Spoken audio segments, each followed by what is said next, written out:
मात पिता मिल जाएंगे 184 वही,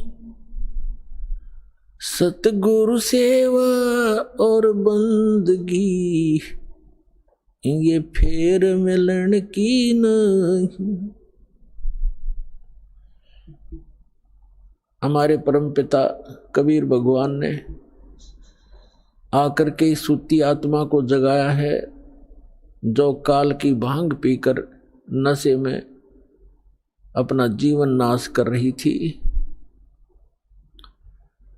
उसके लिए परमात्मा ने स्वयं आकर हमें ज्ञान दिया है कि जो आज आप इस परिवार के पोषण में और संपत्ति के संग्रह करने में अपना पूरा मनुष्य जीवन नाश कर जाते हो, मनुष्य जीवन का केवल इतना ही काम नहीं था। ये क्रियाएं जो आप करते हो पशु पक्षी भी यही करते हैं। फिर मानव शरीर के मिलने का उद्देश्य क्या था, आवश्यकता क्या थी, ये परमात्मा स्वयं आकर ज्ञान कराते हैं। और उस ज्ञान को आगे कुछ अज्ञान बना करके काल के दूत, काल के संत प्रेरणा तो करते रहते हैं, लेकिन उनके पास समाधान नहीं होता। जिसके पास समाधान नहीं है वो ज्ञान भी व्यर्थ है। जैसे किसी को कोई रोग है, किसी ने बता भी दिया कि आपको अमोक रोग है, औषधि है नहीं और है तो वो डुप्लीकेट है, तो वो ज्ञान भी वो समाधान भी वो दोनों व्यर्थ हैं, यूजलेस हैं। ठीक इसी प्रकार तत्व ज्ञान के अभाव से जो भक्ति भी करते थे, मनुष्य जीवन का उद्देश्य भी जो संत बता दिया करते थे कि इसका आत्म कल्याण ही मनुष्य जीवन का उद्देश्य है, लेकिन उनके पास समाधान नहीं था। तो परमात्मा ने आके समाधान भी बताया है और ये तत्व ज्ञान भी बताया है। क्या बताया है परमात्मा ने कि मात पिता मिल जाएंगे इस 184 माह, जहां भी आपका जन्म होगा, पशु कुत्ते की योनि में जाओगे वहां भी माता पिता मिल जाएंगे, गधे की योनि में जाओगे वहां भी आपको माता पिता मिल जाएंगे, पक्षी बनोगे वहां भी माता पिता मिल जाएंगे, मनुष्य जन्म होगा वहां भी माता पिता मिल जाएंगे। मनुष्य शरीर के अतिरिक्त हमें परमात्मा नहीं मिल सकते, सतगुरु नहीं मिल सकते। इसलिए परमात्मा बताते हैं कि माता पिता मिल जाएंगे 184 माह और सतगुरु सेवा और या बंदगी भाई फेर मिलन की ना। मानुष जन्म पाया कर जो नहीं रट हरि नाम, जैसे कुआ जल बिना फिर बनवाया क्या काम।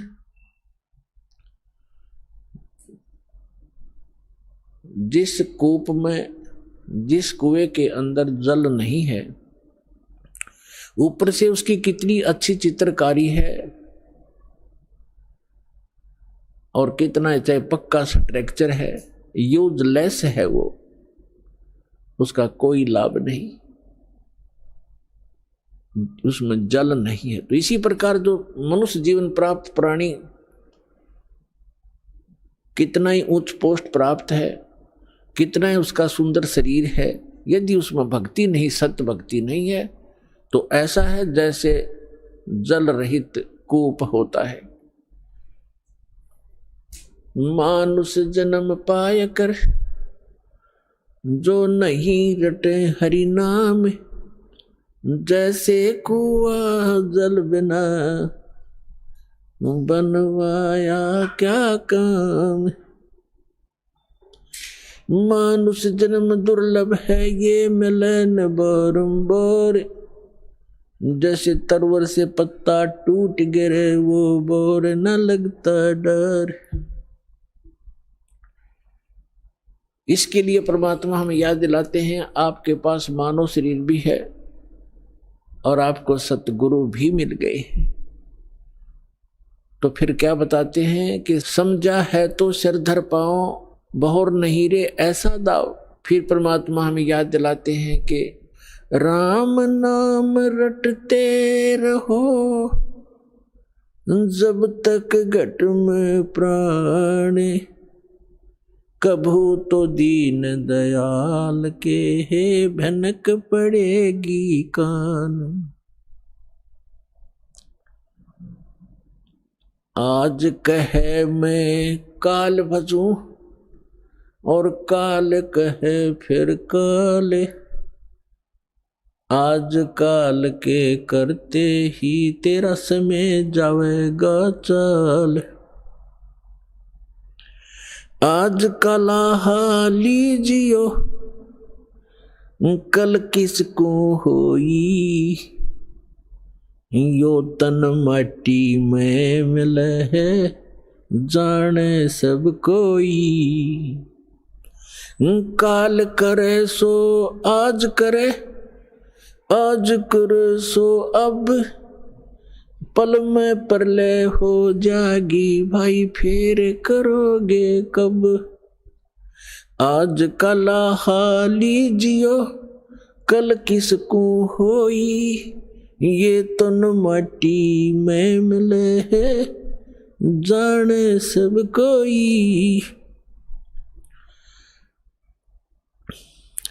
लखी करोड़ी चले गए बहु जोड़े खजाना, जातन चंदन लेपते सो धरे मसाना। अस्थि घोड़े पाल की दल बल बहु साजा, वो 1.25 लाख संगी गए वो रावण से राजा।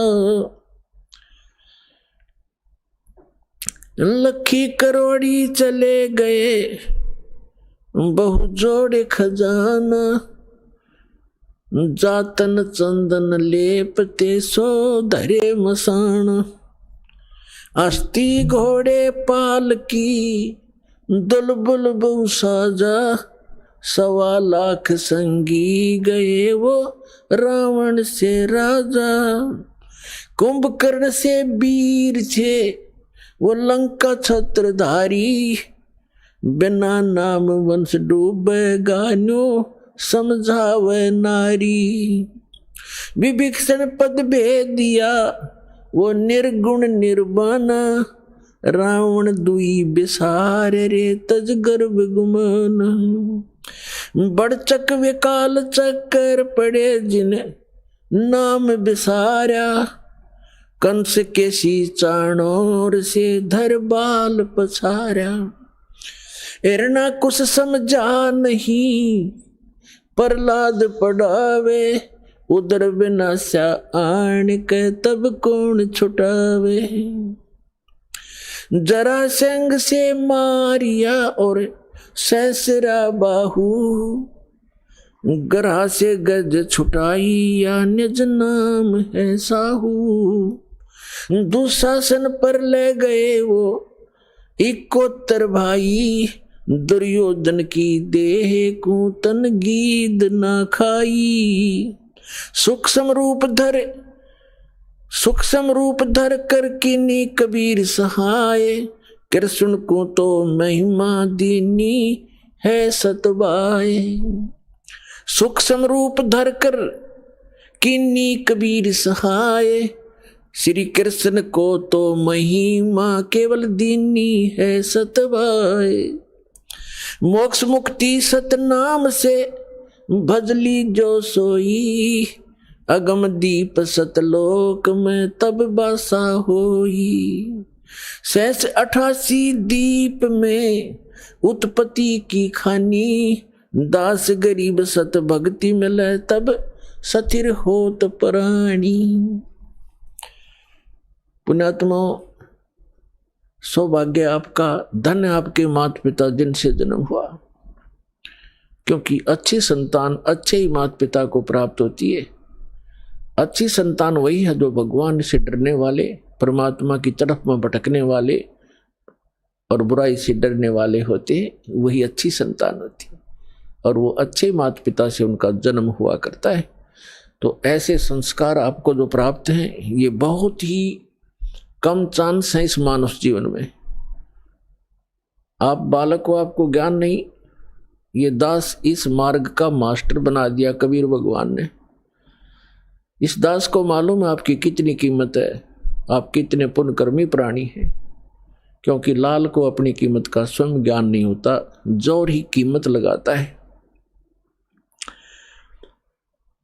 अब क्या बताते हैं परमात्मा कि आज का लाहा लीजियो कल किसको होई, और ये तन माटी में मिले जाने सब कोई। सबको मालूम है मरेंगे, पर एक सबसे बड़ी भूल हमारा ये लगी है कि अभी नहीं मरेंगे। कब मरेंगे? अप्रोक्सीमेट है, अप्रोक्सीमेशन है कि जैसे कोई 20-30 वर्ष का बच्चा है, बेटा है या बेटी है, वो तो स्वाभाविक निश्चिंत है कि अभी तो 100 वर्ष के आसपास मरते हैं, 80-70 वर्ष तो बहुत हो जाते हैं, और जो 50-40 के हो गए वो भी अभी सोच रहे हैं अभी नहीं मरेंगे क्योंकि उम्र बहुत है, और जो 70 और 80 के बीच में पहुंच गए वो भी अब ये सोच रहे हैं अभी नहीं मरेंगे, और जो 90 के आसपास हैं वो भी यही सोच कर जी रहे हैं अभी हो सकता है और 10-5 वर्ष और हो।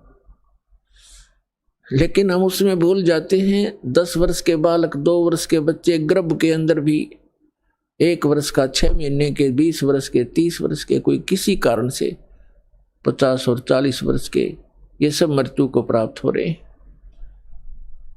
तो इसलिए परमात्मा याद दिलाते हैं कि आज का लाहा लीजियो कल किसको होई। जो अपना धन इकट्ठा कर लोगे, भक्ति कर लोगे, दान धर्म कर लोगे, वो आपका होगा। बाकी ये रेस्टोरेंट है, आपने सब कुछ बना बनू कर यहीं छोड़ जाना, आप साथ नहीं ले जा सकते। तो क्या ले जाना है हमने? जैसे हम विदेश गए हैं, स्वदेश आना है, तो हम विदेश की करेंसी यहाँ ले भी आएंगे तो वो काम नहीं करेगी, उसको हमने चेंज कराना पड़ेगा। उस करेंसी को हमने अपने स्वदेश वाली करेंसी में चेंज कराना पड़ेगा, तब वो हमारा काम आओगी ना। तो कागज है, एक नए पैसे का भी नहीं है। इसलिए हम यहाँ विदेश में रह रहे हैं, ये पृथ्वी एक विदेश है, काल का लोक ये विदेश है, पृथ्वी उसका एक शहर समझो, 21 ब्रह्मांड है उसका पूरा राज्य साम्राज्य है। हम सतलोक से यहाँ आ गए हैं, वापस जाने की अब तैयारी कर रहे हैं, तो हम यहाँ की कोई वस्तु नहीं ले जा सकते। इसके लिए हमने करेंसी चेंज करानी पड़ेगी। वो करेंसी कैसे चेंज होएगी? जैसे आप दान करोगे, वो दान फिर पैसा जो है वो दान में बदल जाएगा, और दान से फिर धर्म बनेगा, और धर्म बनकर आपकी किस्मत में लिखा जाएगा। उतना ही अकाउंट आपको उस विदेश में, अपने स्वदेश में मिलेगा। ये आपकी करेंसी चेंज करानी है। तो इसको जितना आप करा पाओगे वो आपका, और जो करेंसी चेंज नहीं करा पाए वो इस काल की यही छोड़ के आनी पड़ेगी आपको। इसके लिए क्या बताते हैं? लखी करोड़ी चले गए बहु जोड़ खजाना, और जातन चंदन लेपते सो धरे मसाना। राजा लोग, सेठ लोग, साहूकार होते थे। जितना व्यक्ति धनी हो जाएगा उतना ही वो कृत घनी बन जाता है। ये माया का गुण है। राजा लोग क्या करते थे? सारे शरीर पर, जैसे आजकल तो एसी चल पड़े, कूलर कालर हो गए, राजा लोग क्या करते थे? चंदन को घिसवाते, नौकर चंदन घिसा करते थे, और गर्मियों के दिन में सारे शरीर पर चंदन लगा लिया करते थे, और शीतलता प्राप्त करते थे उससे। चंदन की लकड़ी का बुरादा, चंदन जो है बहुत शीतल होता, ठंडा तासीर होती है। इसी प्रकार सेठ और साहूकार। तो परमात्मा कहते हैं जातन चंदन लेपते, जिसके शरीर पर चंदन लेपन होता था और भक्ति करी नहीं, बकवाद करके जीवन नाश कर गए, पिछले जन्म के पुण्य कर्मों को पूर्व जन्म की बैटरी से राजा बन गए। जब तक पूर्व जन्म के पुण्य चलते हैं ये राजा राज्य भोगता है, धनी अपना धन का सुख लेता है, और यदि भविष्य की भक्ति ठीक ना बनी, शास्त्र अनुकूल साधना नहीं हुई, चार्जर नहीं लगा तो पूर्व जन्म की बैटरी जिस दिन डिस्चार्ज होएगी, यानी पूर्व जन्म के पुण्य आपके जिस दिन समाप्त हो जाएंगे, उस दिन अचानक कैर टूटने शुरू हो जाएंगे। जैसे राजा लोगों का इतिहास देख लो आप, पिछला पुराना इतिहास हम पढ़ा करते थे। कोई राजा 5 वर्ष राज्य किया, किसी ने 10 वर्ष किया, किसी ने 12 वर्ष किया, और जब कर्म बिगड़ते ही इंसान के, कोई ना कोई काल प्रेरणा से दूसरा राजा आके उस पर आक्रमण कर देता है, उसकी नींद हराम हो जाती है, मारा जाता है, लुट जाता है, बच जाता, जंगलों में धक्के खाता है, तो अब बैटरी उसकी समाप्त होगी और मृत्यु के उपरांत राजा गधे की योनि में जाता है। तो यहां परमात्मा कहते हैं अगम निगम को खोज ले, बुद्धि विवेक विचार, उदय अस्त का राज मिले, तो बिन नाम बेगार। कितना सटीक उदाहरण दिया है परमात्मा ने कि जरा सा बुद्धि से काम ले मानव, अगम निगम को खोज ले, अपने भविष्य को विचार कर, और बुद्धि विवेक विचार, उदय अस्त का राज मिले, तो वे नाम बेगार। यदि पृथ्वी पति बन जावे, उदय यानी जहां से सूर्य उदय होता है और अस्त होता है, अर्थात पूरी पृथ्वी पर जिसका शासन हो, उसको उदय अस्त का राजा कहते हैं। उदय अस्त का राज्य मिले तो बिन नाम बेगार।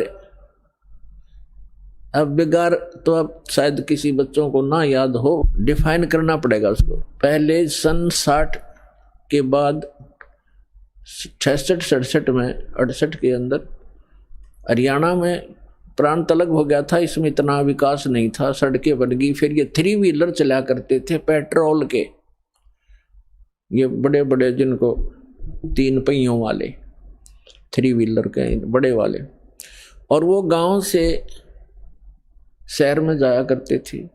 हमारे गांव से 2 3 व्हीलर चला करते थे।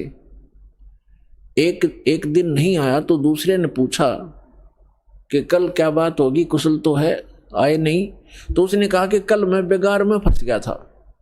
बेगार क्या होती थी, पहले पुलिस वालों के पास ये अपने सरकारी व्हीकल नहीं होते थे, जीप वगैरह, ये ऐसे ही किसी की जीप पकड़ लेते, एक दिन किसी का 3 व्हीलर पकड़ लेते, कोई 4 व्हीलर जबरदस्ती ले लेते, और उसको सारा दिन अपना जो भी उनके काम होते 10-5 गांवों में, कितना रेड मारनी होती, कितना शराब पकड़नी होती, कोई चोर पकड़ना होता या क्रिमिनल आदमी पकड़ने होते, तो उनको ले जाते थे। वो पेट्रोल भी अपने पल्ले से डाला करता व्हीकल वाला,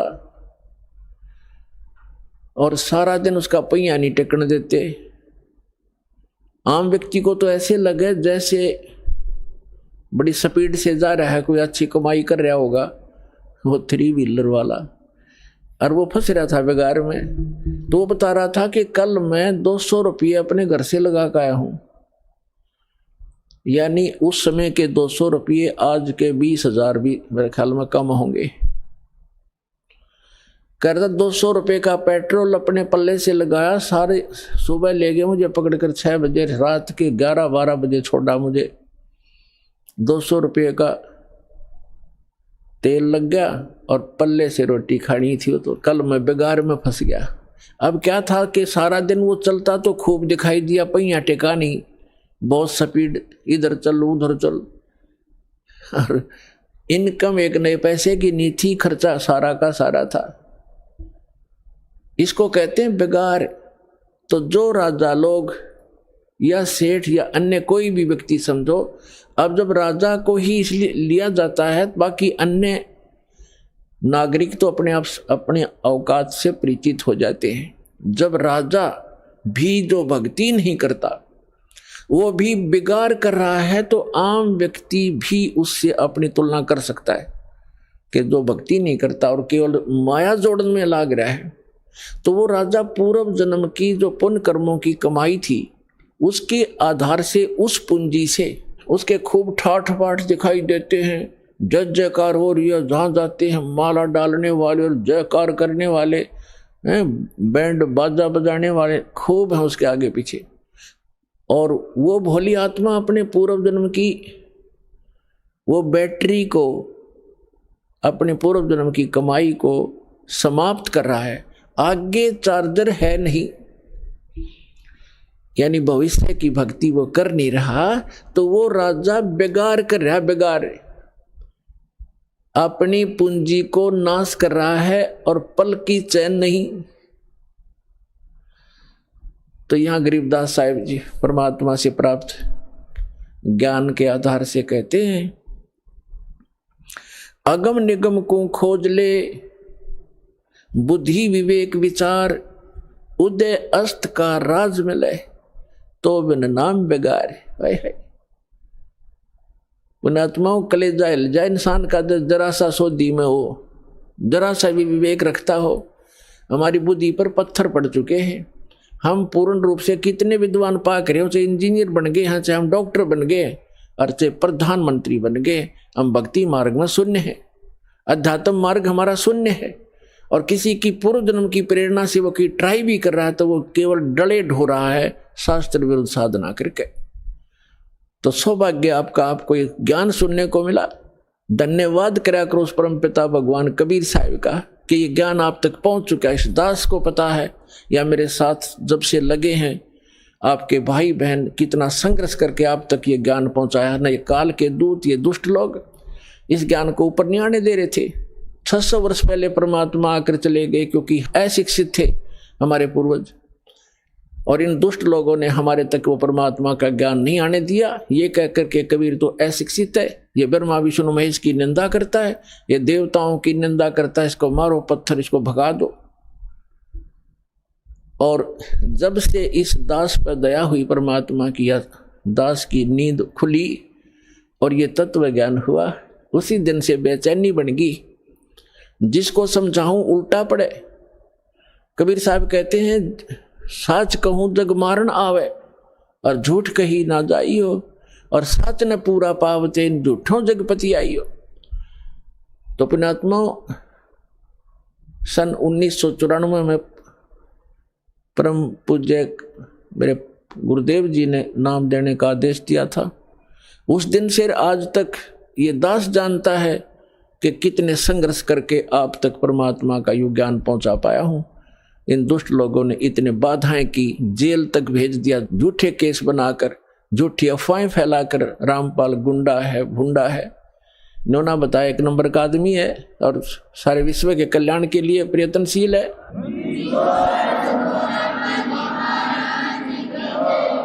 तो पुण्यात्माओं, आप सभी का कर्तव्य बनता है अपने बहन भाइयों तक ये ज्ञान पहुंचाने का।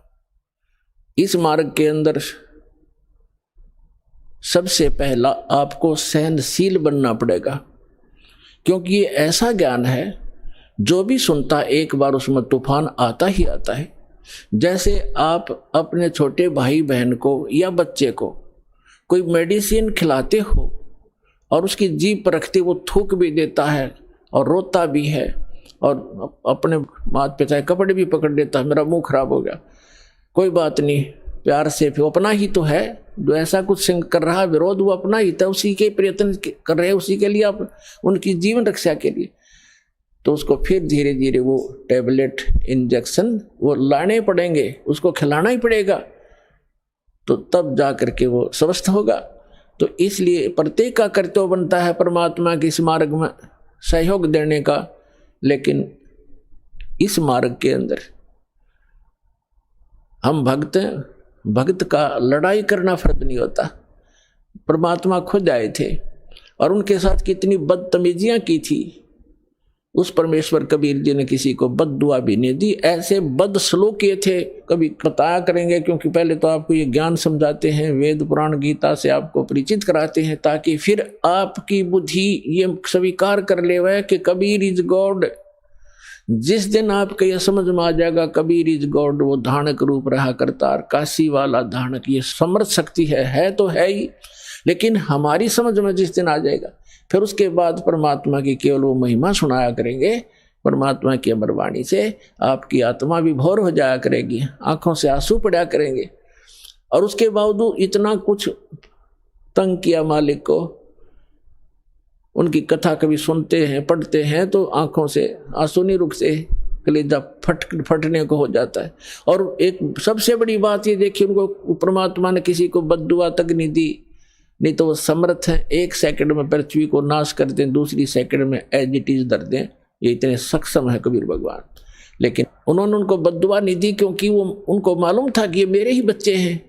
इन्होंने भांग पी रखी है काल भगवान की, और इन दुष्ट लोगों ने मेरे बच्चों को मेरा विरोधी बना दिया है काल के दूतों ने। और वो काल के दूत कौन है? वो गुरु पद पे, वो भी तो परमात्मा के बच्चे हैं।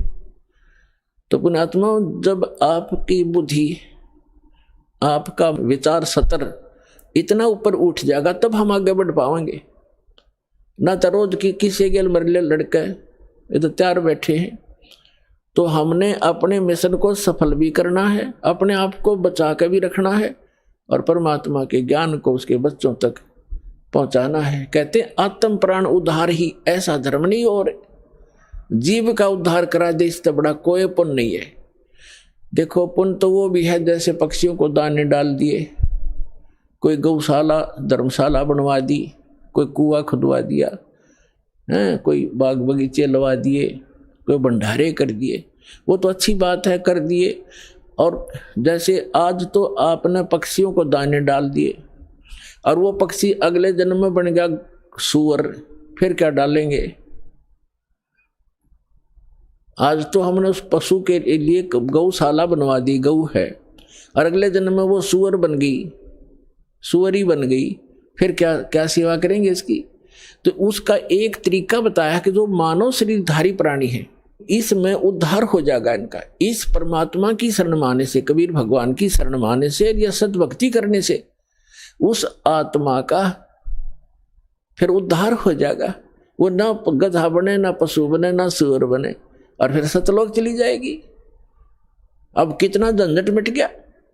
अब कहते हैं सतगुरु के उपदेश का लाया एक विचार,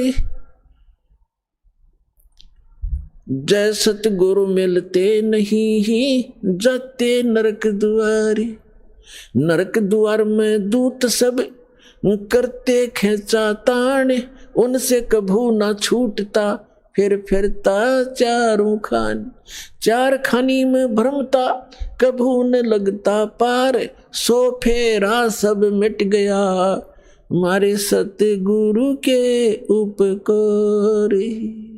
क्या बताना चाहते हैं कि एक जीव को, एक मानव शरीरधारी प्राणी को और परमात्मा की शरण में ला देने से, ये सतभक्ति प्राप्त करवा देने से उस लाने वाले को इतना पुण्य होगा जैसे करोड़ गौओं को कसाई से कटने से बचा कर और चरागाह में छोड़ देने का होता है। इतना पुण्य उस मार्गदर्शक को होगा जो सतलोक आश्रम बरवाला का राह बता देगा, यहाँ का ज्ञान सुना देगा, उस जीव को यहाँ नाम दिला देगा।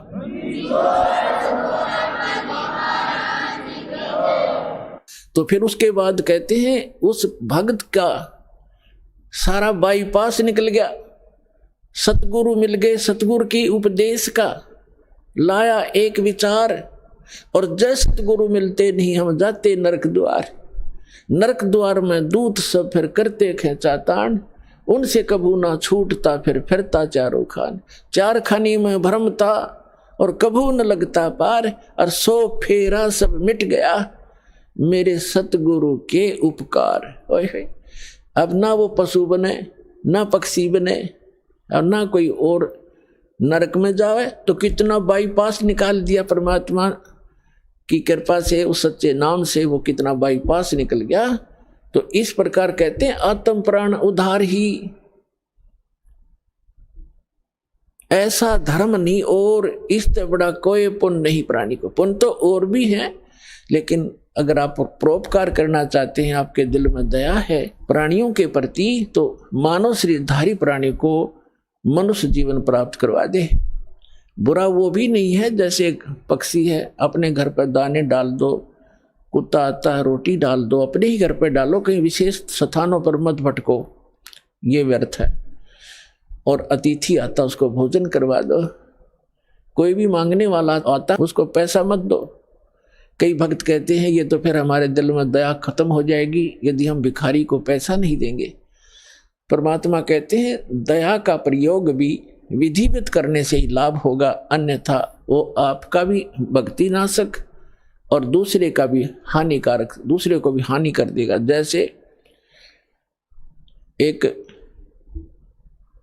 धनी व्यक्ति ने दया भाव से एक भिखारी को 100 रुपये दे दिए। अब वो भिखारी पहले प्रतिदिन 1 पौवा पिया